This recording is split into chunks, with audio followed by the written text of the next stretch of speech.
Bom dia, boa tarde, boa noite. Esta é mais uma edição de Pedro e Cora, aquele seu programa sobre... Vocês não têm ideia de quais são os conselhos que o Google está dando por aí. Pedro e Cora, toda terça-feira, toda quinta-feira, no YouTube do Meio, na sua plataforma favorita de podcasts. Eu sou Pedro Doria. Ao meu lado está minha queridíssima amiga Cora Ronen. O que o Google está aprontando, Cora? Está alucinando, alucinadamente. Gente, esse negócio de busca do Google com inteligência artificial tá dando errado, mas tá dando errado.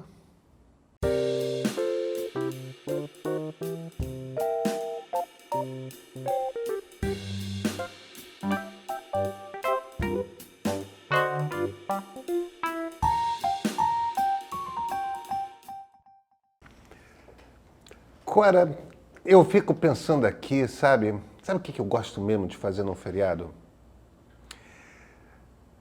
Ficar, tipo, na varanda, no bem bom, de repente comer uma fatiazinha de pizza com cola polar. O que lhe parece? Você andou lendo sobre o Google. O Google com inteligência artificial está alucinante, Cora. Alucinante. No mau sentido. É, no mau sentido, infelizmente. Mas olha aqui, nós conversamos a respeito disso há, sei lá, 2 ou 3 semanas, quando apareceu essa ideia malsã, a meu ver, de o Google usar inteligência artificial para resumir os tópicos. Uhum. Mas agora a gente está vendo que a coisa, pelo menos por enquanto, está degringolando, não está indo... Está funcionando muito mal. Está funcionando muito mal. A coisa da cola, vamos explicar para as pessoas, né? Porque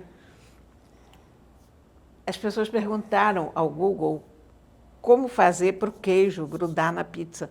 Que é aquela coisa meio frustrante, né? Quando você assa uma pizza e você corta uma fatia e o queijo escorrega. Uhum. Pizza abaixo. Eu acho que todos nós já tivemos... Eu acho que é da natureza da pizza, tá? É da natureza da pizza, mas todos nós já tivemos essa experiência desagradável, em maior ou menor grau de... Bom, e o Google dá uma receita, diz, olha, você pode botar um pouco de cola polar e dá a receita com cola polar. É. Essa receita, naturalmente, era uma brincadeira que tinha aparecido no Reddit há 10 anos, era uma gozação. Mas o Google, como faz esse apanhado geral e não diz de onde pegou as coisas, você começa a achar que aquilo é verdade. E uma corajosíssima jornalista do Business Insider resolveu fazer a receita e experimentar. Ela, ao longo da matéria, ela diz 15 vezes para as pessoas não fazerem aquilo em casa, não comerem pizza com cola, porque você não sabe, né? As pessoas de repente fazem. Ela disse que não percebeu muito o gosto da cola, também ela comeu uma fatia, mas ela fotografou todas as etapas da produção.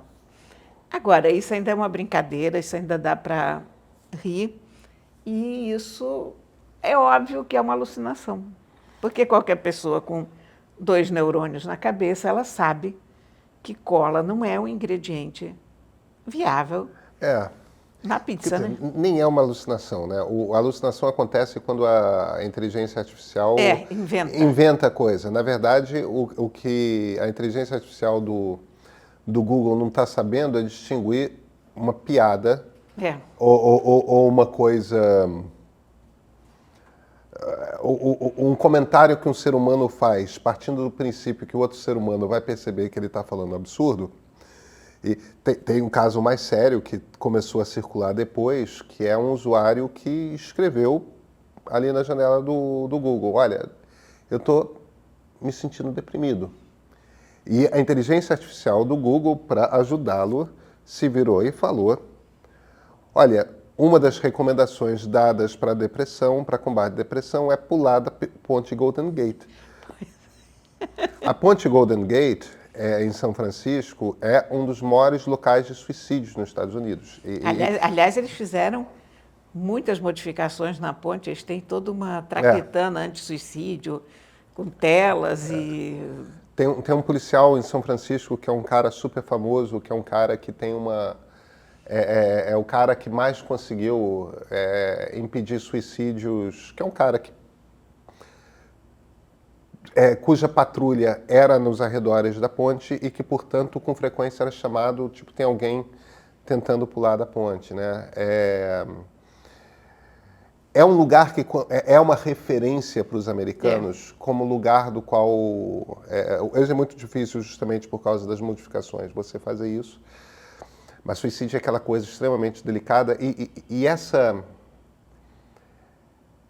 Hoje em dia, por conta das preocupações com saúde mental, existe uma imensa preocupação por toda parte de como que você lida com as pessoas quando elas chegam na internet, mesmo que ainda não tenham ideações suicidas, que comecem a falar, olha, eu estou deprimido, eu estou isso, porque isso é uma pessoa que está precisando de ajuda.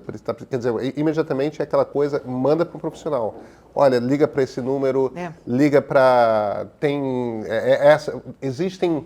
Existem números para os quais você pode ligar e ter algum tipo de ajuda, e ter alguém com quem você consiga falar. Aí a inteligência artificial do Google me vem e recomenda suicídio. Mas o problema que eu vejo num apanhado de coisas, quer dizer, a ideia do Google é deixar que o Google google para você, né? Isso. Não é uma boa ideia, ponto. Porque a gente tem que saber de onde aquele material está vindo. A inteligência artificial não é confiável e eu nem sei se chegará a ser para uma série de coisas. Ela pode ser confiável para coisas muito factuais, para... Sei lá, eu ia te dar o exemplo de quais são os filmes do Coppola, por exemplo. Mas, mesmo assim, a gente não sabe se ela não vai inventar um filme que nunca foi feito. A gente precisa saber de onde vem a informação. A gente precisa saber. Você sabe que um amigo meu, que é acadêmico, é doutor, ele estava trabalhando como referee para uma revista científica e recebeu um artigo de um outro professor para dar um parecer, né? Essas revistas com avaliação por pares faz parte do processo do método científico, né? Você, em geral, dá para 2 referees para eles avaliarem o artigo e darem uma opinião se é digno de publicação ou não. E o cara passou por um autor, nas referências bibliográficas, ele passou por um autor que é um autor que ele conhecia, respeitava e não conhecia o livro. Que estranho. Aí foi procurar. Não encontrou o livro. Não encontrou em nenhum lugar. Não tinha na Amazon, não tinha... Talvez seja o capítulo de algum livro. Que tem aqueles livros que são coleção de artigos, né? Não achava em lugar nenhum.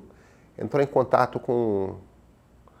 não lembro se foi com o editor da revista, ou com a editora, ou com o autor. O livro não existe. Aí foi começar a ver as outras referências, vários livros que não existem. A desconfiança qual é? O cara produziu, o autor desse artigo científico, que foi evidentemente recusado,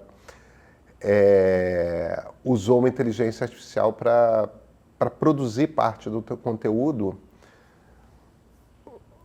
e o troço saiu inventando livros de autores que existem. É exatamente esse exemplo que você está dando. Isso inteligências artificiais cometem. Mas eu acho que tem uma diferença, Cora, que é importante sublinhar aqui, que é o seguinte. Aparentemente, o Google está tendo um tipo de dificuldade que a OpenAI não tem de controle de qualidade.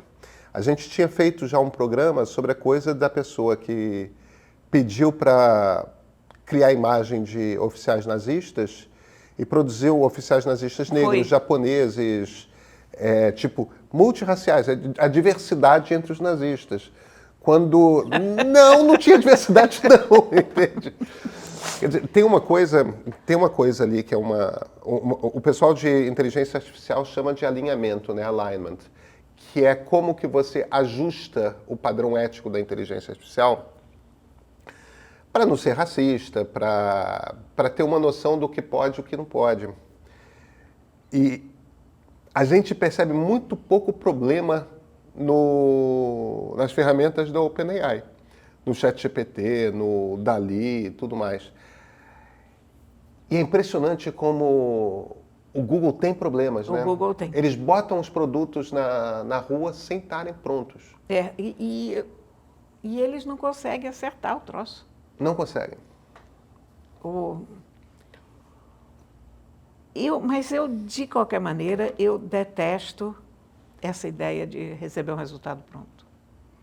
Isso me tira qualquer confiança no resultado. Eu quero saber quem escreveu, eu quero saber quem disse, quero saber de onde saiu e possivelmente até em que data saiu, porque uma coisa é você receber uma informação de 2023 e outra de 2013. Sobre qualquer coisa. Pode até ser história antiga, porque a própria história antiga progride com o passar do tempo, porque você vai tendo novas descobertas, novas interpretações. Então, se eu estou fazendo uma pergunta sobre a Inglaterra medieval, eu quero saber se a resposta foi dada em 1906 ou se foi dada em 2020. Claro. Porque Claro. vai fazer uma diferença considerável. Claro. É que, no fim das contas, do que a gente está falando aqui, eu acho que é importante deixar claro, porque talvez as pessoas não conheçam. O Google se propôs a reinventar a própria busca. A googlar o Google. Isso. Então, quando você faz uma busca no Google, a partir de um determinado momento, ele vai entregar para você um resumo dos resultados de busca em que já haveria ali a resposta da sua pergunta. E está vindo desse tipo de coisa. Estou me sentindo deprimido, se mata. Como é que eu faço para o queijo não sair da pizza? Passa cola. Aparentemente ele está fazendo busca, e aí entra um outro problema, que é, aparentemente ele está fazendo busca em lugares como Reddit, lugares como Twitter. Você está treinando a inteligência artificial nos ambientes da internet onde as pessoas são mais agressivas, são mais cáusticas, usam mais humor.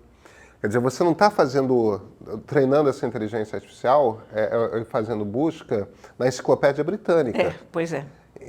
Você está fazendo isso, ou no New York Times, ou você está fazendo isso em lugares que não são confiáveis, Cora. E que, pior do que não são confiáveis, em que as pessoas são particularmente cruéis umas com as outras. As pessoas se comportam mal nesses ambientes. E dá uma noção de comportamento humano que não é o comportamento humano padrão. Em geral, quando nós, seres humanos, nos encontramos, a gente não parte para a briga. Tendemos a ser amáveis uns com os outros.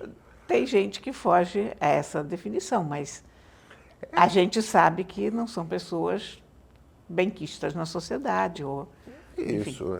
que terão problemas por um desvio de caráter. De Agora, humor. Eu, de qualquer maneira, o problema é que eu realmente faço muita questão de saber quem é a minha fonte. Eu não tenho confiança em fontes que eu não sei quem são. E eu estava pensando nisso, não em relação ao Google, não. Eu estava pensando em comprar um livro sobre a história chinesa. Eu achei uma edição muito bonita, mas era uma edição de 1940, ou qualquer coisa. E não comprei. Porque eu acho que mudou.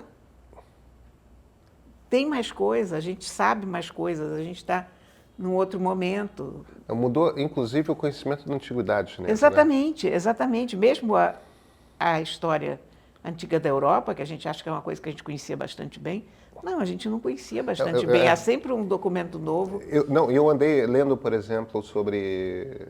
Eu fiz um curso do Audible sobre celtas. Eu gosto muito de história, né? Então tá sempre...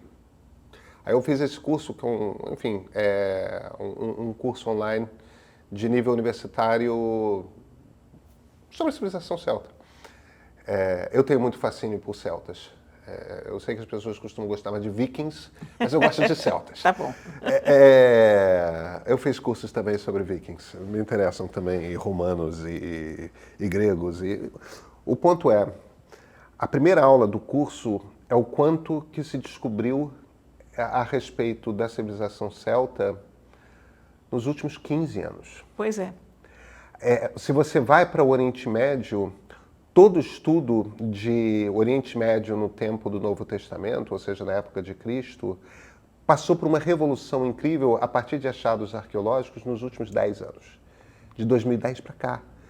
Então, você tem toda a razão. A China certamente é a mesma coisa, ainda mais agora que eles estão com mais dinheiro, eles devem estar escavando loucamente e devem estar aprendendo barbaridade. Além disso, no caso da China em particular, tem outra coisa, né? Se você lê uma coisa escrita nos anos 40 sobre a China, ou nos anos 80 sobre a China, a impressão é, não, foi um império muito importante no passado, é um país do terceiro mundo. Hoje Exatamente. É a civilização mais formidável da história, que teve um hiato de poucos 500 anos em que não foi muito bem. Mas se você pega no arco de 3.000 anos, a norma da China é estar na ponta do conhecimento humano. Afundou seus navios em 1492, ou seja, sei lá o quê. Mas ficou isolada do mundo. Período de 500 anos. Não é nada dentro da... Numa civilização de 3.000 anos. A história dela... mas é isso, sabe? Quer dizer, isso eu estou dando como exemplo, mas eu quero saber quem é a pessoa, porque se é um autor que eu já li, eu sei qual é o olhar daquele autor, eu sei se aquele autor é afinado comigo ou não é, se eu vou pensar de uma forma parecida com ele ou não. Jornais, se eu confio naquele jornal, se aquele é um jornal de direita, de esquerda, muito antes pelo contrário, se aquele texto é isento ou não é, quais são as preferências pessoais, individuais de cada um. Então, não dá para você se jogar num mar de informação sem ter as cartas de navegação. Claro. Não dá para você ir e o cara te dizer, vai por ali que dá pé. Não, sei lá, quem é que está me dizendo que dá pé? Não, você tem toda a razão. Você tem toda a razão. E isso é um problema que o Google cria para si. A partir do momento que ele diz que ele vai pegar as informações, e obviamente a inteligência artificial não tem nenhum tipo de critério para quais são as boas fontes de informação, né? As pessoas estão se defendendo disso, fazendo as buscas e acrescentando antes de 2023. Ou pedindo mais informação, e aí vem os links. Mas eles estão criando uma etapa desnecessária e é uma coisa que pode ferrar muito com o conhecimento das pessoas, porque nós estamos atentos a essas variantes, mas a maior parte das pessoas não está. Não está. E aí põe porque em risco, nem sabe que isso está acontecendo. E põe em risco também, Cora, a própria sobrevivência do Google a longo prazo, porque primeiro tem uma questão de credibilidade, agora tem outro ponto aqui que é o seguinte, como é que esse negócio de busca funcionava? Você deixava o robô passar pelo seu site e pegar o conteúdo do seu site para o robô do Google, né, para alimentar a ferramenta do Google, por quê? Porque em troca, quando alguém buscasse algo que você tem, o Google ia sugerir o seu link. Exatamente. E você ia receber o clique. A partir do momento que alguém entra no seu site, vê uma propaganda e aquilo sustenta, paga o trabalho de você ficar botando informação naquelas páginas. Claro. Né? A partir do momento que o Google começa a estimular as pessoas a não clicar, ele simplesmente tira aquela informação e oferece aquela informação para as pessoas, sem que as pessoas cliquem no site e deixem indiretamente pela propaganda um dinheiro ali, o que acontece? Vai começar a fechar um monte de site. E as pessoas vai começar a ter menos estímulo, informação, vai começar a ter menos informação na internet. Aí tem uma hora que se só tiver informação gratuita na internet, se não tiver informação em que as pessoas são pagas para pegar a informação e tem a partir daí o estímulo de procurar informação de boa qualidade, você só vai ter amador escrevendo na internet. Numa internet que só tem amador escrevendo, claro que vai ter coisa que é bem feita, mas você vai ter uma deterioração necessária da qualidade da informação na internet. A não ser, claro, estimular que os sites sejam cada vez mais fechados, né? Os sites profissionais. Tipo, você não encontra nada, você nunca tem busca, você nunca... Até apareceu uma nova ferramenta de busca que perceba tudo isso e diga: nós vamos fazer uma busca radicalmente diferente. Nós vamos levar vocês diretamente às informações. Nossa, que ideia interessante. Boa, né? Pode chamar de Alta Vista. Clara, a gente se vê na terça-feira? A gente se vê na terça. Então, até terça-feira.